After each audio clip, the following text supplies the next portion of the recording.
Sai Ram, and thank you, Greg. Sai Ram, everyone, to all of you who are my very self. And although I cannot see you, I know that I can feel your love and your goodwill.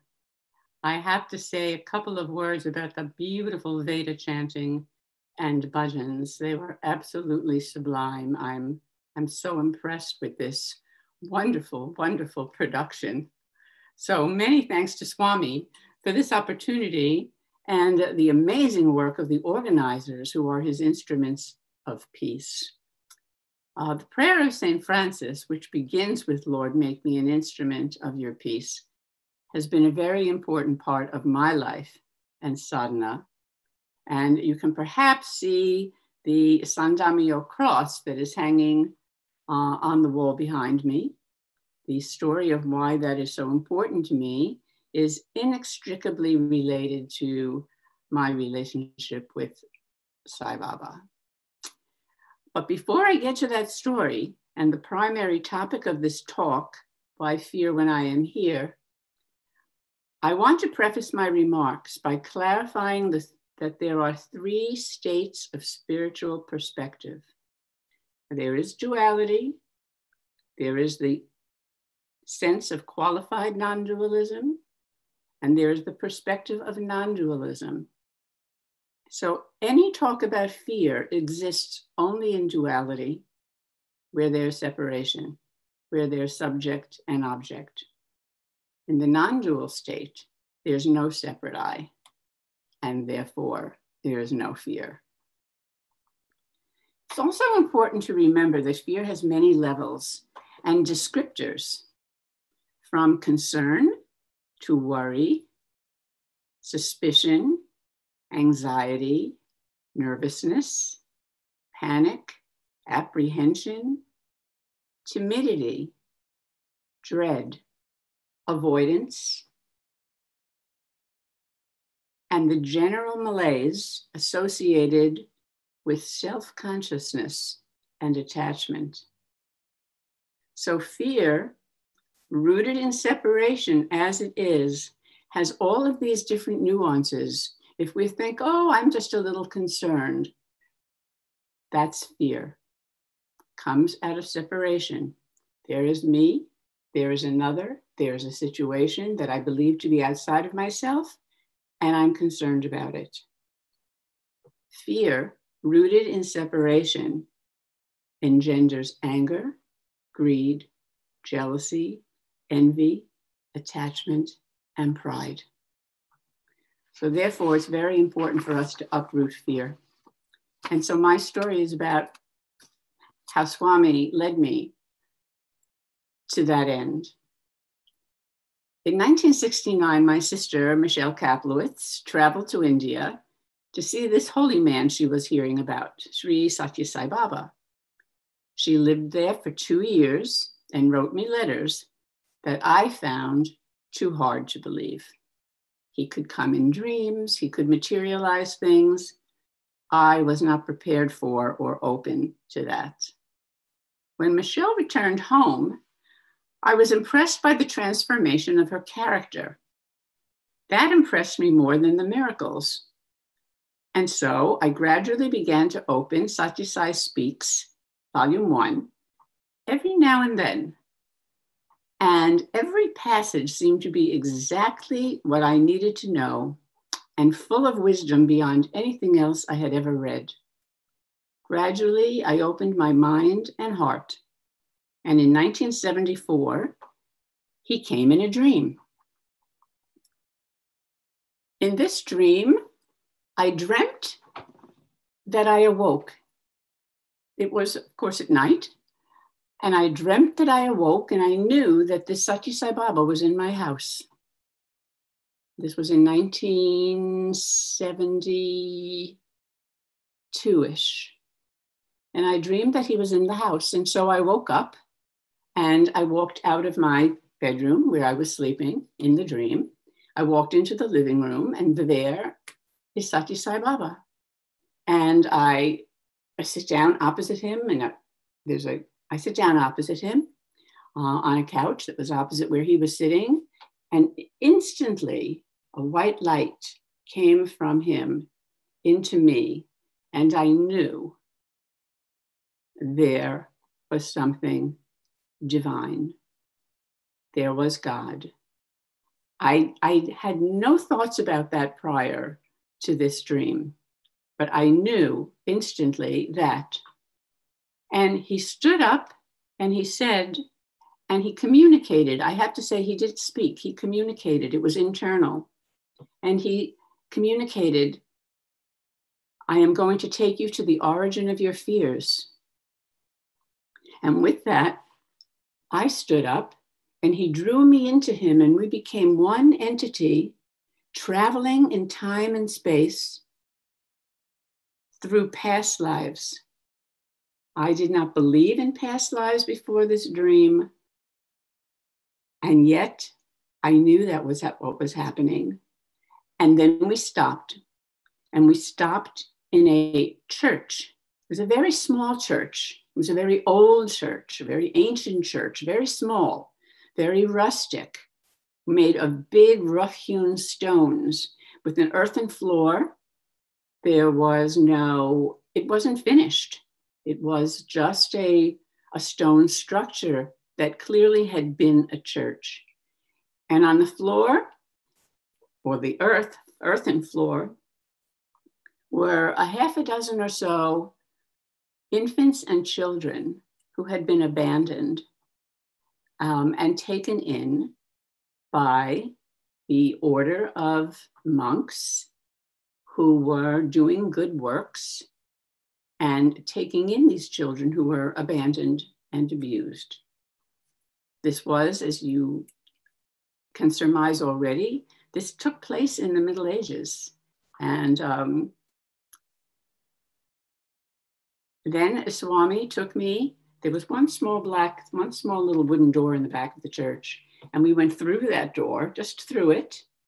And then we were outside, and the church was on a beautiful, beautiful hill with rolling green hills all around and a beautiful blue sky. The colors were almost richer than anything I had ever seen. And Swami said to me, I cannot take you any further. You wouldn't understand. But what I did know is that I had been one of those children in that life, an abandoned child. And with that, I woke up.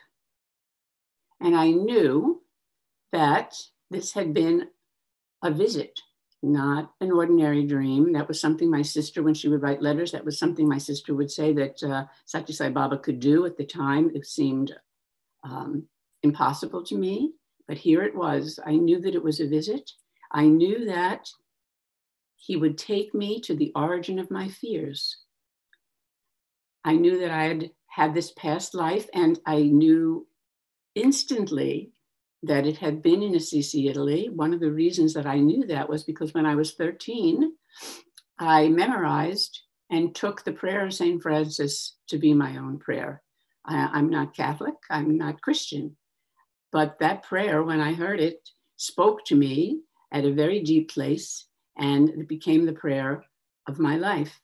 So it was very easy for me to understand where this had taken place and why this had taken place, this dream and this life in that dream.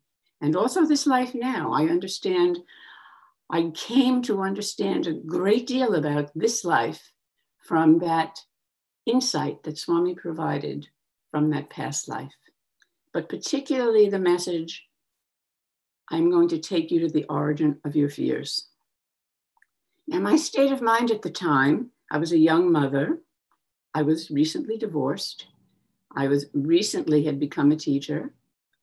I taught in a residential treatment center with children who had severe disabilities and emotional disturbances. It was very difficult. My state of mind at the time was constant worry, anxiety, and insecurity. And that is because I was living in the delusion that I am this body, mind, and personality, which is ignorance, ajnana. And that is the source of fear and suffering. So who was I at the time? What identities, cares, attachments, and desires did I have? As I said, I was fearful. I was worried about my future, my children, how I would provide for them. I was also very concerned about how to be a good teacher. The children ages 6 to 16 had serious disturbances, serious learning disabilities. It was very difficult. And this was a very new field, special education. I eventually got my master's degree in special education, but at the time, very little was known about their condition or how to reach them or how to teach. I really learned by failure. Failure is no success, but nevertheless, we often do learn from failure. Finally, in 1979, I traveled to Prasanthi Nilayam, and we were blessed to have an interview. And in that interview, Swami addressed the nature of fear. Many interviews, he addressed the nature of fear, and that's what I want to focus on for this talk. And after all, Swami had said, I will take you to the origin of my fears. And so, understandably, he continued to reveal to me what the source was and what the remedy was. In that interview, he said, I have come to you twice in dreams. You are always thinking of the past and worrying about the future. Live in the present. So there's the very first instruction in the elimination of fear, is to live in the present.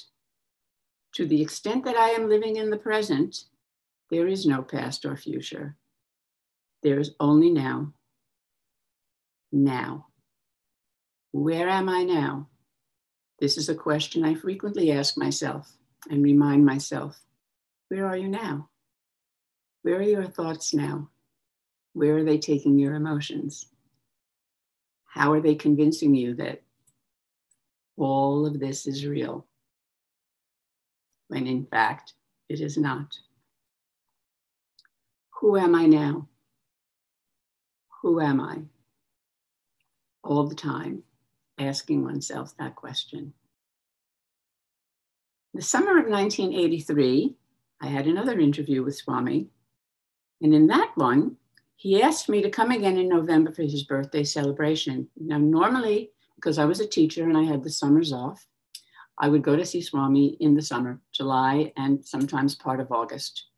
And that was my habit at that time by 1983. So when he asked me to come in November, which is a time when I work and I wouldn't be able to, I wasn't even sure I would get the time off. But of course, if he invited, I knew that I would, but it was only going to be for a very short time, a few days in Prasanthi at best. And so I explained to him that I usually come in the summer and that I work in November. And he said, no, come for birthday. So I left the interview concerned, that's a form of worry, and wondering what I would do that summer. I also left the interview with his final words to me. Say all the time, I am God. I am God. I am God. So he sent me home with my homework, and I left with this worry, fear, but at the same time, knowing why fear when I am here, that he is the doer and he takes care of everything. Still, it is sometimes hard for us human beings to internalize that deeply and truly and know it as completely a realization as opposed to understanding it intellectually. So there was no need for concern or worry, of course. And shortly after I got home, I received information about a Center for Moral Development at Harvard. Now, by now I had my master's degree in education and was helping to develop SSEHV in the USA. So it was clear that taking this course was exactly what Swami wanted me to be doing and not coming to Prasanthi Nilayam.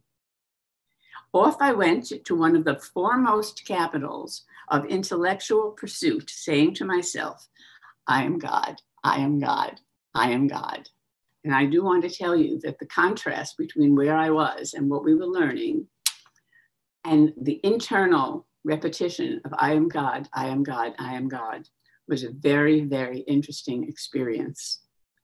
And as a result of that summer and the repetition of that You can call it a mantra, call it an affirmation.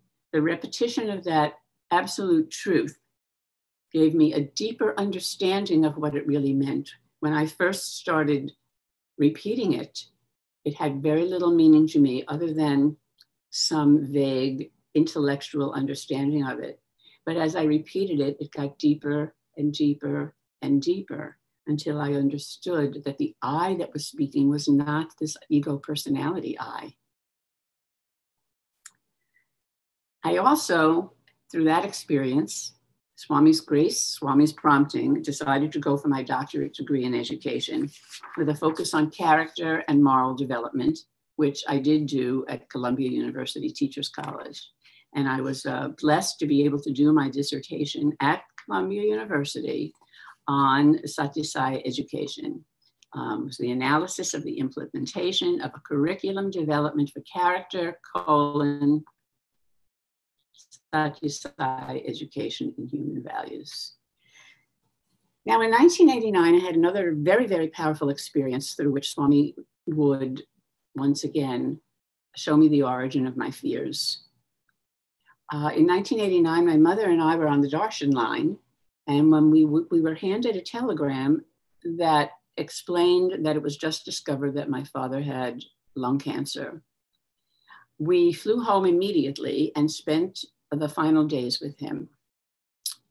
It was very difficult for me, not just the grief, but because I had unresolved anger that I was not aware of. It came upon me so powerfully that I entered into a state of panic and dread that lasted intensely for 3 months. Gradually, it receded. It came on in July. In October, my mother went to see Swami by herself, and in an interview, he materialized some vibhuti for me and told my mother this is anxiety, depression, and that not to worry. And so it was easier said than done, of course, at that time. What I learned through that experience and finally understanding that I was carrying all this anger. See, we spiritual aspirants in particular, we like to think that we do not have anger, that we do not have jealousy, that we do not have greed, that we do not have pride. And it's very difficult for us often to get in touch with that we carry with us. So for me, it was difficult. But finally, with Swami's grace, I did come to see that what was underneath that anxiety was this anger, and I was able to do some self-inquiry into it, explore it, meditate on it, and come to a state of true forgiveness in seeing all the blessings and goodness in my relationship with my father as opposed to the disappointments. So what I learned through that, of course, is that the opposite of fear is not courage. The opposite of fear is love. When we have love in our hearts, when we know our true reality as divine love, and there is no separation, there can be no fear. To the extent that we are carrying anger or jealousy or greed, any of the krotas, or pride, we are obscuring our true nature, our true self.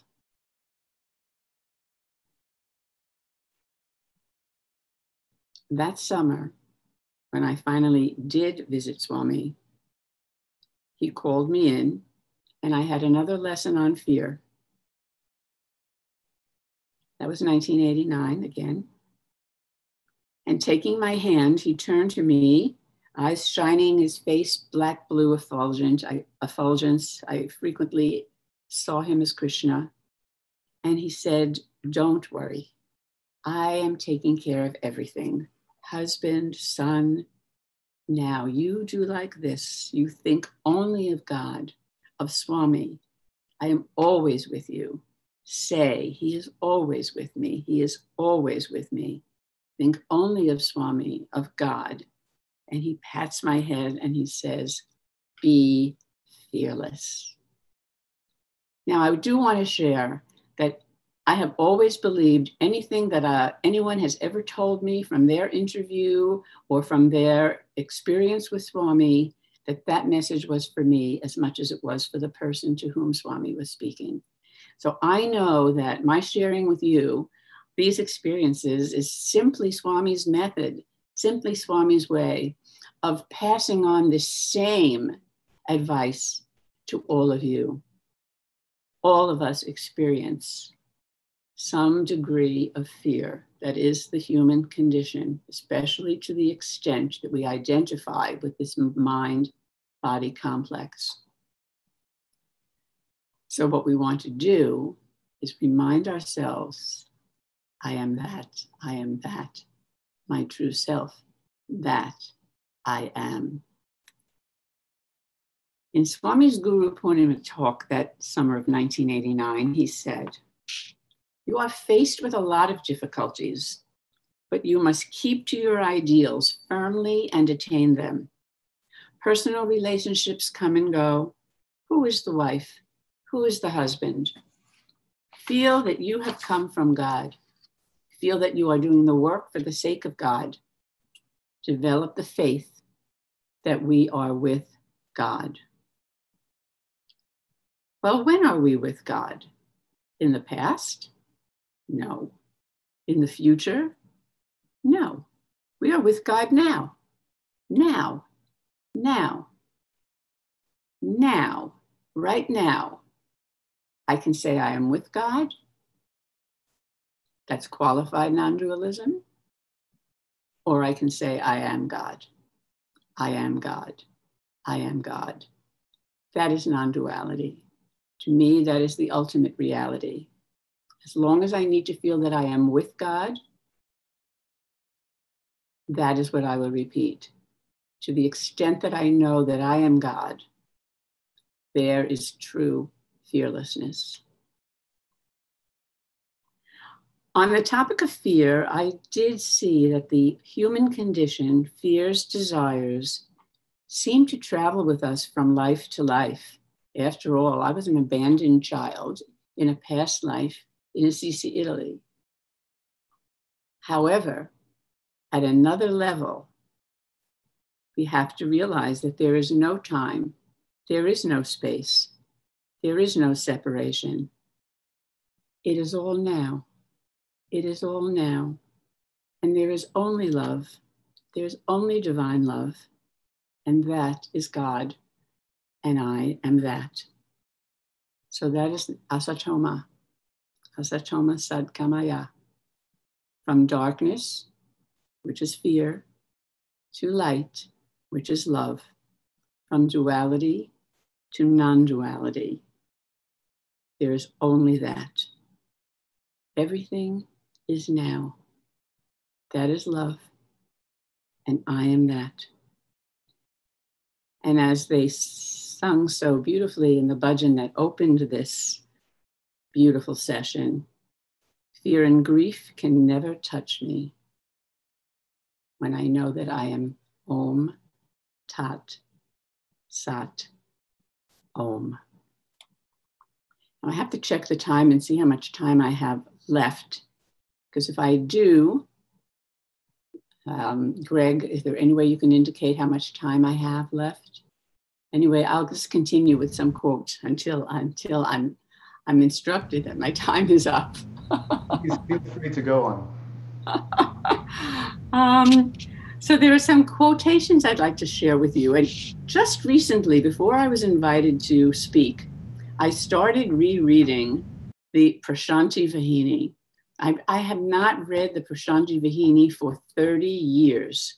And several weeks ago, I was looking for something from Swami to read, and I pulled that out, and I have to say, if I thought I read it, I never read it. It is extraordinary. It is extraordinary. I have devoured it. And there were many quotations I pulled out of it once I was invited to give this talk.